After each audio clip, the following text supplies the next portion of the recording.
जय श्री राम। निश्चय तो सभी करते हैं, परमात्मा को प्राप्त करना है, परमात्मा की तरफ चलना है। अब बाकी के जीवन में हम मालिक की तरफ रहेंगे, क्योंकि जो भी सत्संग में आने लगे हैं, जो सत्संगी हुए हैं, उनका उद्देश्य रहता तो यही है। इसमें सिर्फ थोड़ा सा एक फर्क डालना है कि निश्चय को दृढ़ निश्चय बनाना। निश्चय को दृढ़ निश्चय बनाना। जब आप अपनी तरफ से दृढ़ निश्चय कर लेंगे ना कि अब तो बस परमात्मा ही मुझे चाहिए, तो फिर जीवन खुद पे खुद आमूल चूल परिवर्तन होने लगेगा। नहीं तो इसमें आप हमारा उदाहरण देख सकते। भाई हम तो बहुत से भाइयों से, जो हमारे यहाँ के भाई रहे हैं, हम तो बहुत से तो हमसे 10 साल सीनियर है वहाँ। और हम जब आए तो हमने केवल एक ही तो काम किया कि पहले सत्संग अच्छा लगने लगा, धीरे धीरे धीरे धीरे उसकी बातों को अपने जीवन में लाने लगे और फिर दृढ़ संकल्प कर लिया, अब तो तुमको तुमसे मांगता हूं, देना हो तो दो मुझे, और कुछ इच्छा नहीं है तेरे धन और धान की। तेरा धन धान नहीं चाहिए, अब तो ठाकुर जी केवल मुझे तो ही चाहिए। तो जब ये हो जाता है ना कि भाई तेरे अलावा मुझे कुछ नहीं चाहिए, तो खुद पे खुद फिर परम पिता परमात्मा, देखो शुरू में तो सब देखते हैं, जैसे ध्रुव के सामने कितने प्रलोभन दिए गए हैं कि अभी तू बच्चा है, इन सब चीजों में मत उलझ, अब हम तेरे को ये दे देते हैं। ऐसे ही जब वहां पर यमराज जी के पास वो गए थे, उनका नाम मुझे ध्यान नहीं आ रहा, तो वो जब वहां पर गए तो उनको भी दुनिया भर का प्रलोभन दिया गया कि भैया आपको परमात्मा के मार्ग में जो तत्व ज्ञान की बात है, नचिकेता जी को यमराज जी ने खुद कहा कि दुनिया भर का जो भी ऐसो आराम धन दौलत है वो लो, पृथ्वी पर जितने बरस चाहो राज करो, है स्वर्ग की जो भी संपदाएं हैं, जो भी धन दौलत है, दुनिया की जितनी सुंदर स्त्रियां हैं, वो सब तुम्हें भोग के लिए देते हैं, दुनिया का सारा धन तुम्हें देते हैं, है और जितने टाइम पर, और चक्रवर्ती सम्राट पूरी पृथ्वी का राज तुम्हें देते, लेकिन तत्व ज्ञान की बात मत करो। तो उन्होंने भी, नचिकेता पक्का था, उन्होंने भी ये कर दिया कि मुझे तो केवल और केवल तुम्हारे अलावा, तत्व ज्ञान के अलावा कुछ भी तो नहीं चाहिए। भाइयों यही बात समझने की है कि हम तत्व ज्ञान की तरफ कब चलना शुरू करेंगे। अरे जिन रामकृष्ण को आप ध्येय रूप में मानते रहें, उन्हीं का ही तो यही तो है कि सर्वत्र वो हमें दिखने लग जाए तत्व ज्ञान में। कि भैया जैसे आप हेलो कृष्ण जी को मान रहे हैं, तो कृष्ण जी को आप यशोदानंदन भी मान रहे हैं, वो भी ठीक है? देव की नंदन मान रहे हैं, ये सब बातें ठीक है, उचित बैठती है, लेकिन भैया आप ये मान को ये भी तो देखें कि सर्वत्र भी वही है? चतुर्श्लोक की भागवत को है ना, एतावदेव जिज्ञासम, उसमें है सर्वत्र सर्वदा, कि मैं हूं सर्वत्र सर्वदा, सब जगह पर मैं ही मैं हूं, है? तो ये जो है, इन सब चीजों से हमें सीखना चाहिए। इसलिए हम बार बार आपसे कहते भी हैं कि गीता जी में ना दृढ़ निश्चय की बात ही नहीं, बहुत चीज ऐसी है जो जीवन को आमूल चूल परिवर्तन करती है। तो हमें गीता जी का अध्ययन भी करना चाहिए, नहीं तो जो ये मस्ती है ना, ये ऐसे ही नहीं आएगी।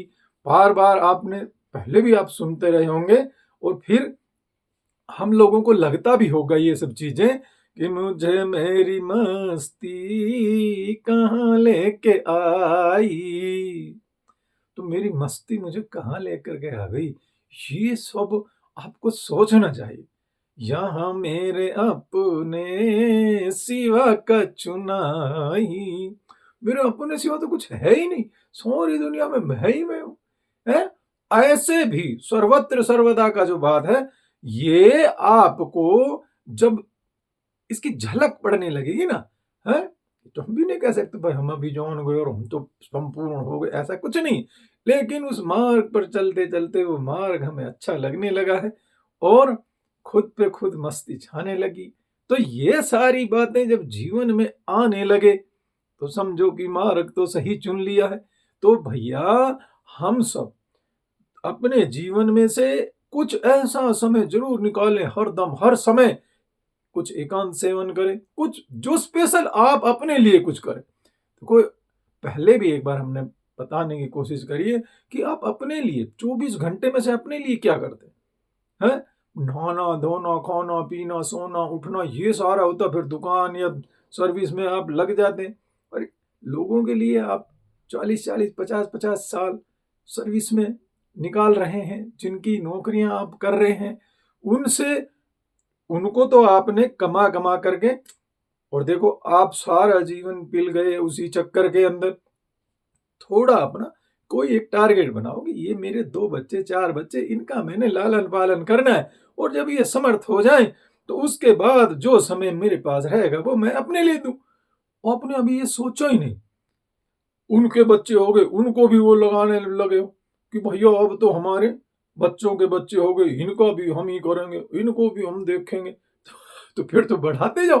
है पहले नहीं होता था कि भैया किसी की परदादी भी बैठी है उसका, कि भाई मुंह देखा है उसका तो उसको सोने की सीढ़ी चढ़ाते हैं, ये करते हैं। तो ये सब बातें जब समय अनुसार ठीक लगी, देखो हर युग की अलग अलग बात, किसी युग में कोई चीज अच्छी लगी, किसी युग में कोई। जैसे हम देखते हैं कि अब ये जो श्रीमद् भागवत का अध्ययन हुआ उसमें देखा कि वहां की जो शादियां थी पता नहीं कैसे, है कृष्ण भगवान उधर से शादी करके ले आते हैं, और ये अर्जुन इनकी बुआ के लड़के अपनी बहन की शादी उनके साथ कर देते हैं। तो इस तरह से वो हर युग में देखो वहां पे वो सब चीजें सहन थी, सब चीज। आज हमें ये सब चीजें अच्छी नहीं लगती कि भाई ये क्या हो रहा, ऐसा नहीं हो सकता। लेकिन उस जो जो एक कालखंड होता है ना उसके अंदर उन सब चीजों की मान्यताएं रहती है। तो आप इन सब चीजों को देखिए कि जब वहां पे वो चीज थी, अब यहाँ पे हमें ऐसी चीजें अच्छी नहीं लगती। लेकिन ये गलत तो नहीं है, जो भी जिस समय में जो महापुरुष आए उन्होंने जो मान्यताएं धारणाएं की वो सब अपने लेवल पे ठीक थी।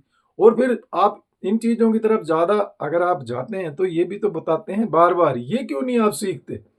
एक बात आपको कितनी बार बताई गई है कि भैया जो राम ने किया है करना वो है, ठीक है, और जो कृष्ण ने कहा है वो मानना है, कृष्ण ने जो किया है वो नहीं करना। तो अब आप कहोगे भाई हम तो रास रचाएंगे, तो रास रचाओगे तो भैया फिर तो गोवर्धन भी उठाना पड़ेगा, कालिया नाग को नथाना भी पड़ेगा। तो ये सब आप में पावर है तो ये भी आप रास भी रचो। तो हम क्या कर लेते हैं अपने मन के अनुसार ढाल लिया हमने कि भैया अरे कृष्ण जी ने रास रचाया, अरे भोले जी भुट्टी पीते थे। तो जिन लोगों को सुल्फा गांजा पीना होता है ना वो ऐसे तर्क देते हैं कि अरे भोलेनाथ की बूटी है ये, तो भोलेनाथ की बूटी हम पीते हैं। और बहुत से तो हमें मिले वो कहते हैं कि साधुओं के लिए तो अमृत पीना ही चाहिए ये। अरे भाई काहे को पीना चाहिए है। तो हम सबको अपने जीवन में ये देखें कि ये मान्यताएं धारणाएं जो भी रही है, क्या आप में इतना विवेक नहीं है कि अपने विवेक से इन सब चीजों को आप देख सको। अरे हम अपने विवेक से काम कब लेंगे इन चीजों के लिए। और देखो विवेक के लिए सत्संग में जाना पड़ेगा। हम तो बहुत बार कहते हैं कि भैया जो हमारे यहाँ जो सत्संग हो रहा है वास्तव में अगर हर जगह इस तरह से हर प्रांत में हर कस्बे में हर गांव में ऐसी कोई सत्संग की व्यवस्था कर दी जाए तो लगभग लगभग हर इंसान में से ये जो द्वेष कलेश जो फैले पड़े हैं ना ये धीरे धीरे करके समाप्त हो ही जाएंगे। क्योंकि सत्संग में सत्संग रूपी साबुन जब लगती है ना तो वो समर दुखों ने खोते। तो सारे जो दुख कलेश जो अंदर कलमश कसाए भरे पड़े हैं ना, वो धीरे धीरे धीरे सब निकल जाते हैं। सत्संग रूपी साबुन लगना जब शुरू होती है तो वो कलमश कसाए छूट जाते हैं, निकल जाते हैं, भाग जाते हैं, पता नहीं कहाँ गायब हो जाते हैं। तो हम लोगों को अभी से ये निर्णय करना है कि जीवन में सत्संग कब करोगे। अरे अभी नहीं करोगे तो कब करोगे। सत्संग करना चाहिए। देखिए 40 की उम्र के बाद में आदमी सोचना शुरू कर देना चाहिए, ज्यादा इंतजार नहीं करना, क्योंकि पता नहीं लगता इन सब चीजों का। तो आज को मैं केवल यही बताना चाहता हूं कि निश्चय को दृढ़ करें और सत्संग को जीवन में लाएं। जो लोग जीवन में सत्संग को नहीं ला रहे हैं उनका आप हाल देख रहे हैं किस तरह से। सब कुछ होते हुए भी उनका रोना बंद नहीं होता। और आप केवल सत्संग में जाना शुरू कर दीजिए, धीरे धीरे बातें सब वही घटित होती रहेगी, लेकिन न जाने क्या अंदर से हो जाता है, रोना समाप्त हो जाता है। बोलिए श्री कृष्ण चंद्र की जय।